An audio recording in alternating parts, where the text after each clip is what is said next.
The evening light in Queens fell through thin curtains, painting the bunker living room in a golden fatigue.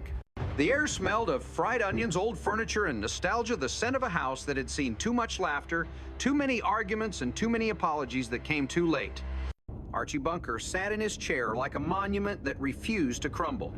The television flickered with reruns of Better Days, and somewhere in the kitchen, Edith's soft humming tried to hold the world together one note at a time. It started with a sound, a snap of a mousetrap, sharp and unfulfilled. Archie cursed under his breath. Even the mouse, it seemed, no longer respected his authority. Then came the knock on the door. Teresa Betancourt entered like a breeze from a different world. Young, brown-skinned, her accent, a melody that made Archie's English sound like a hammer. She was polite, confident, and completely unaware that her mere existence challenged every truth Archie thought he knew. Edith's face lit up. She recognized the nurse from the hospital. "Come in, dear," she said. And just like that, a new era stepped into the Bunker household. To Edith, Teresa was hope-educated, hard-working, independent. To Archie, she was danger-wrapped in politeness. "You're the Puerto Rican girl who told me to shut up," he muttered, suspicion clinging to his voice. His words were meant to wound, but Teresa smiled, not with defiance, but with the quiet assurance of someone who has heard worse and survived. Her laughter filled the room warm and disarming, the kind of laughter that broke tension without asking permission. The dinner that followed was both comedy and anthropology. Teresa cooked pescado, laying the plate in front of Archie with gentle pride. The fish, whole and unflinching, stared at him with glassy eyes. "I don't eat nothing that looks back," Archie said, covering the head with a baked potato, as if to erase the gaze of a world that refused to look away. Edith tried to keep peace, her kindness stretching thin between cultures, generations, and tempers. But as the laughter of misunderstanding filled the room, something almost tender happened. Archie, even in his prejudice, found himself caring. When Teresa mentioned a jealous boyfriend, his fear turned protective. The irony was sharp. The same man who feared difference was willing to defend it when it stood under his roof. When the supposed boyfriend arrived, who turned out to be her brother, Archie's confusion turned into a punch and then unexpectedly into laughter. For a moment, prejudice was defeated, not by reason, but by embarrassment, the most honest teacher of all. Days passed. The mouse escaped again. Life reset itself as it always did until tragedy brushed against comedy like static. One morning, the subway nearly swallowed Mike Stivic alive. The story was absurd, terrifying, and banal all at once. He leaned too far over the platform, slipped, and was pulled up by two strangers just in time. Yet from that accident bloomed a question darker than death: who would raise their baby Joey if they were gone? The conversation unfolded late at night, with rain tapping against the window and Gloria clutching her husband's arm. They weighed names like evidence in a courtroom: friends, relatives, strangers. Edith and Archie came up, of course, but the thought of Archie's temper and stubbornness made Mike shake his head. "You want your father to raise Joey. I wouldn't trust that man to raise a window." His words hung heavy, slicing through Gloria's loyalty and love. Upstairs, the baby slept innocent of the legacy being argued below a child born into a war of values. The next day, Archie arrived at Joey's birthday with a smile that belonged to another century. In his hands, a gift wrapped in red, white, and blue. When the paper tore open, a small machine gun gleamed beneath the light. "From Grandpa," he said proudly, "a man's toy." The silence that followed was the sound of generations colliding. Mike's disbelief, Gloria's disappointment, Edith's helpless kindness, they all surrounded Archie like mirrors, reflecting a man who didn't understand what he'd done wrong. To him, it wasn't violence, it was history. Guns had saved his world once. Why shouldn't they protect his grandsons? When Gloria told him later that they had chosen someone else, a young liberal couple, Al and Trudy, to be Joey's guardians, the world stopped for Archie. His face, carved with years of certainty, cracked. "You mean if you die, you want strangers to raise my grandson?" His voice broke between rage and heartbreak. In that single moment, the man who had survived war, labor, and time was undone by love denied. Edith watched, unable to fix what was never really about the will or the baby. It was about belonging, about being told you were no longer the kind of person the future needed. Archie left in silence. Rain followed him down the street, the kind that made New York smell like metal and regret. Back inside, Mike and Gloria sat together, convincing themselves they had made the right decision. But even righteousness has its cracks. When Gloria revealed that Al Bender had once made a drunken pass at her, Mike's certainty dissolved. Morality, it turned out, was easy in theory and messy in practice. "We'll make an anti-dying pact," Gloria said, through tears and laughter. The absurdity of it all, the fear, the pride, the love, became unbearable. They laughed because the only alternative was crying. Later that night, Edith called from the house across the street. "Archie," she said softly, "they changed their minds. They ain't naming anybody." Archie paused. The rain had stopped. "You mean they think they'll live forever?" he asked, half grinning, half praying. Edith's voice was gentle. "Yeah, that's the idea." For the first time in weeks, Archie laughed. "Well, maybe they will," he said, not believing a word of it. He hung up the phone, stared at Joey's photograph on the table, and for a brief moment, his face softened into something almost holy.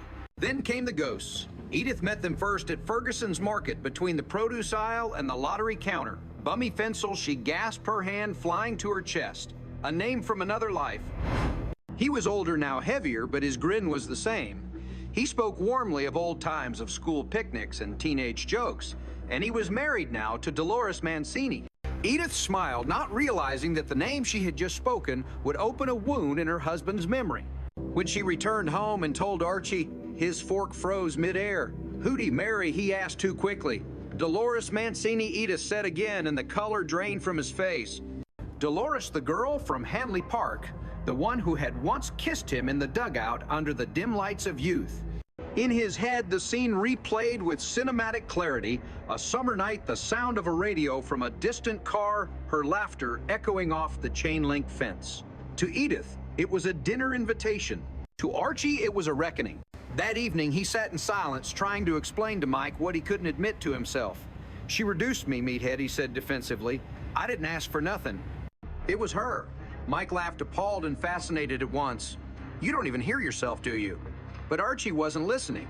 He was building a wall out of excuses, each brick labeled chromosomes and man's nature. In his mind, guilt was a woman's invention. The truth was simpler and sadder. He couldn't stand the idea that something from his past might make Edith look at him differently. When the Fincels finally arrived, the air was thick with nostalgia and awkwardness. Dolores entered with grace, her perfume faint but intoxicating, carrying with it the scent of every what-if that Archie had buried. Dinner passed with forced laughter and nervous glances. Edith Ever, the gracious host, didn't see the undercurrent not until the dishes were in the sink and Dolores, drying a pan, mentioned the picnic at Hanley Park. The words landed like a quiet confession. "You and Archie?" she said casually. "You took a walk, didn't you?" To the dugout, Edith froze. "Was that Archie?" she asked softly. I don't even remember. Dolores laughed, but Edith did. She remembered everything. When the guests left, the house fell silent except for the ticking clock. Archie tried to act casual, humming an old tune. Edith walked into the room, drying her hands, her voice steady. "I know about the picnic," she said. He turned, startled, his face pale. She didn't accuse. She simply stated it like a fact of weather. "Oh, Edith." He began fumbling for the words that might fix something decades old. "I just want you to know," he said finally, "whatever happened back then, it wasn't about us. You were in Atlantic City." She nodded slowly, her expression unreadable. "I know," she said, "and what you did before we were married is your business, just like what I did before we were married is mine." For the first time in his life, Archie Bunker was speechless. The man who had an answer for everything could not find a single word. Edith smiled, not cruelly, but with the quiet strength of a woman who had seen the world, forgiven it, and gone on cooking dinner anyway. The moment hung in the air like smoke, delicate and final. Somewhere in the distance, a train passed. The world, indifferent and eternal, kept moving. The next week arrived like a sigh, quiet, dull, deceptively ordinary. The curtains were washed, the dishes clinked, the house seemed healed, but beneath the calm lingered a residue of old memories that refused to fade. Archie sat reading his paper while Edith hummed in the kitchen, pretending not to look at him too long. The world outside Queens went on trains, factories, noise, but inside that small brick house, the world was shrinking.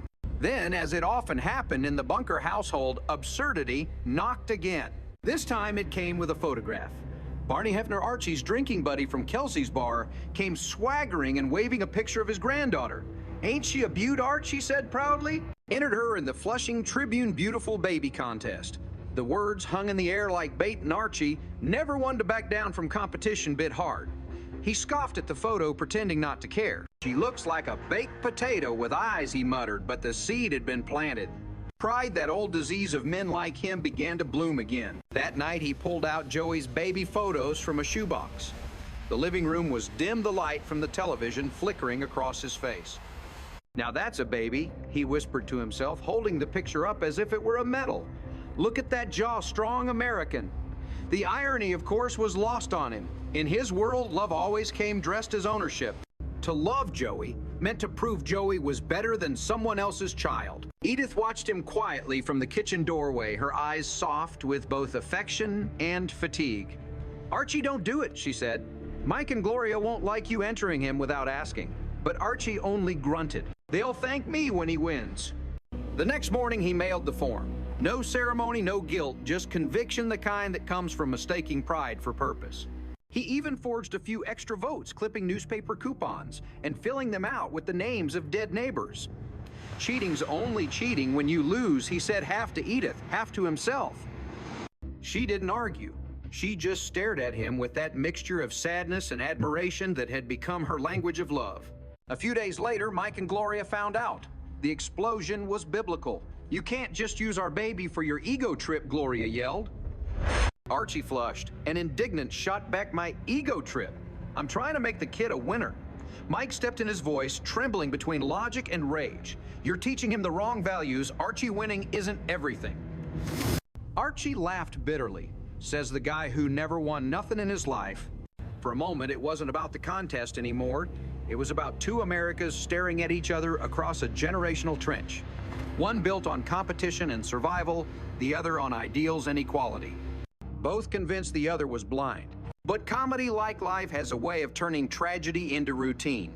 Days later, the newspaper announced the finalists. Joey's name was printed in bold, and the living room erupted in chaotic joy. Edith clapped her hands in delight, Archie puffed his chest, and even Mike smirked despite himself.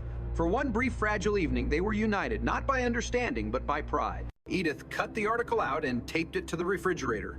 "Ain't he handsome?" she said softly, her eyes glimmering. "Yeah," Archie replied, pretending not to choke up. "Takes after his grandpa." But the celebration didn't last. When the judges visited the finalists' homes, Archie turned the event into a campaign rally. He staged the house like a political commercial. Flags, polished shoes, rehearsed smiles. He coached Edith on what to say, told her to sound normal, and warned her not to mention Puerto Ricans, liberals, or unions. "Just act American," he said, as though that were something that could be acted. When the judges finally left unimpressed and slightly amused, Archie's hope began to crumble.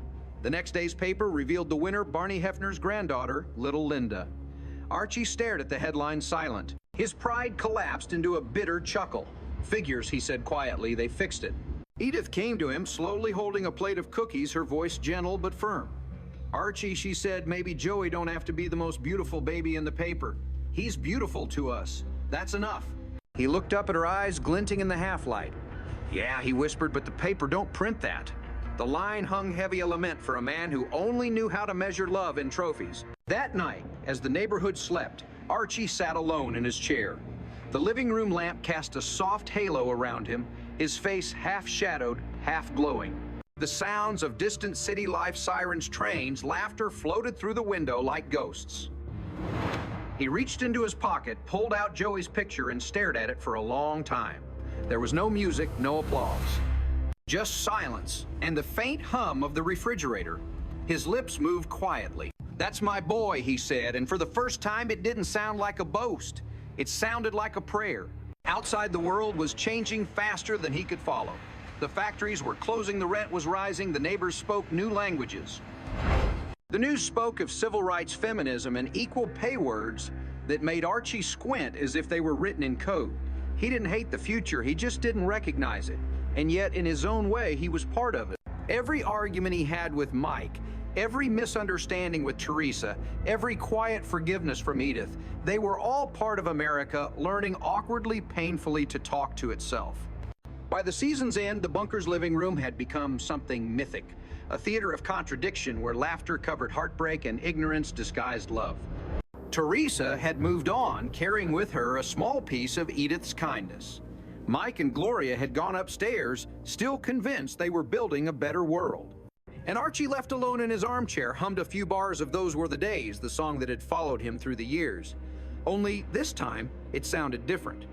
Slower, sadder, like a man realizing that those days weren't better, they were simply his. The camera panned back slowly, the light dimming around him. The house looked smaller now, but somehow warmer, filled with echoes of laughter, anger, and love that refused to die. Edith entered quietly from the kitchen, wiping her hands on her apron. She didn't speak. She didn't need to. She just looked at him with the same patience that had carried them through every storm. Archie looked up, met her eyes, and for once, didn't argue. The silence between them said everything: forgiveness, fatigue, and something like peace. The screen faded to black, the music swelled softly, and the credits rolled. The audience laughed one last time, though no joke had been told. It was the laughter of recognition, the uneasy sound of a nation seeing itself flaws and all and daring to care anyway. Archie Bunker wasn't the hero of that story. He wasn't even its villain. He was the mirror, cracked and dirty, but honest enough to show what everyone else tried to hide.